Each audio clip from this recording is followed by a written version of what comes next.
The 53-man roster is set and the Seahawks are well on their way to preparing for the season opener. What's up, Jackie Montgomery with your Seahawks Daily. Happy week one of the regular season.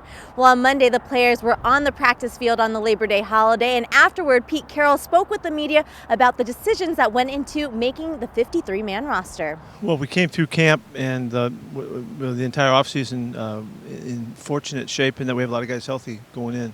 That's always a good sign that we had a good, successful camp. We had to, you notice how, we kind of managed our way through it, but our guys did a nice job getting it done. Honestly, our guys reported in condition better than we may have anticipated, not knowing because we weren't able to work with them. But they did obviously report in good shape and then took to the workload well. And so that's a real good positive. Everything has worked together just like we kind of had hoped, and so we're in pretty good shape right now, and we'll see where that leaves us. We've got to start playing some games and find out how we match up, because that's really where the information will come from. But all that needed to be done here feels like it's in good shape, and we're fired up and ready to go. Let's take a look at how the roster shakes out. No surprise at QB. Of course, we have Russell Wilson, with Geno Smith winning the backup spot. Moving on to running back, Carson leads the group, followed by 1,000-yard rusher Carlos Hyde.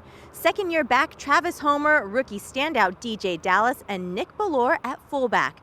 Former first-round pick Rashad Penny will start the season on the PUP list. Looking at the wide receivers, Tyler Lockett and DK Metcalf will likely be the starters, but the competition for number 3 remains up for grabs between Philip Dorsett, David Moore, John Ursua, and Freddie Swain.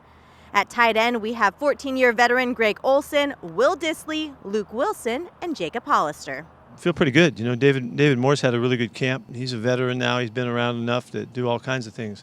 We're counting on Philip to play and do a good job in this game. He practiced today, and we'll see how he goes through the week, but every indication is that he should be okay. We're really fast. Our guys know our stuff. We've synced up really well. I think when you add the impact that Greg Olsen should have in complement with those guys, I think we can have a really well-rounded throwing game. And Russ is really on it. He's had a great offseason and a great camp, and he's figured out how to do it. He competed like crazy at home, and he's come to camp and just been lights out. So we're really excited about where we're going with it. The team has 9 offensive linemen listed. Dwayne Brown and Mike Upati will likely hold down the left side of the line. The right side has not been finalized, but rookie Damian Lewis has received a lot of praise and could find a starting role at right guard. Coach Carroll called Brandon Shell his favorite signing earlier in camp, and he is the front runner for the starting job at right tackle. As for center, Coach Carroll recently named 4th-year player Ethan Posick as the starter. Ethan Posick's going to start for us. He had a great camp. Ethan had off-season surgery on something that's been bothering him for a number of years, the athletic hernia thing that he's been dealing with. All I can tell you is he did a great job in camp and looked terrific.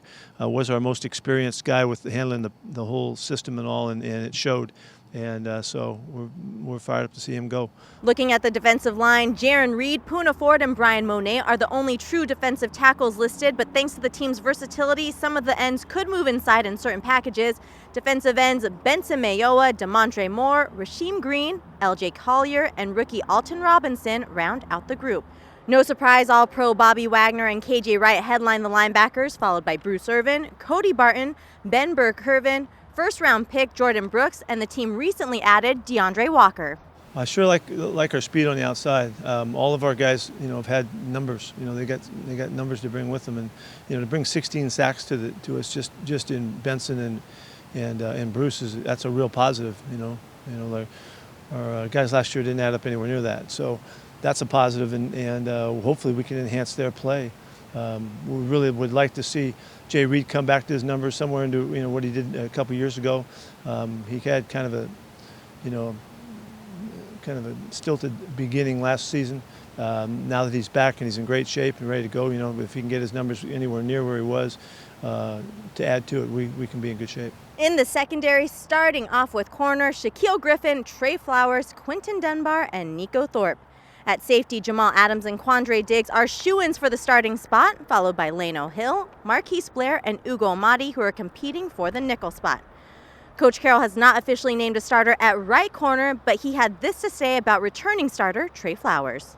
Trey came back with a level of confidence and really 2 years behind him that he's benefited from. He had a really good camp, was the best he's been, did a nice job. So, sometimes you can overtry, and I think he might not phrase it that way, but I think he was pressing last year a lot and, didn't settle in as much as he came back like with just a different outlook. And guys change from year to year, and they grow, and he certainly did. Michael Dixon, Jason Myers, and Tyler Ott return as the team specialists. The players have also selected the 2020 captains. On defense, Bobby Wagner will wear the captain's patch for the 5th time in the last 6 years. Russell Wilson will captain the offense for the 8th straight year, and special team standout Nico Thorpe will be a captain for the 3rd straight year. Yeah, we did do team captains today. Bobby Wagner's on defense, Russell Wilson is on offense, and Nico Thorpe is special teams. One name that I did not mention is fan favorite Shakeem Griffin. He did not make the initial 53-man roster, but he has found a home on the practice squad. Well, just a reminder, especially in these early weeks of the season, the 53-man roster is very fluid, so make sure to keep it logged on to Seahawks.com for all the latest roster moves and transactions.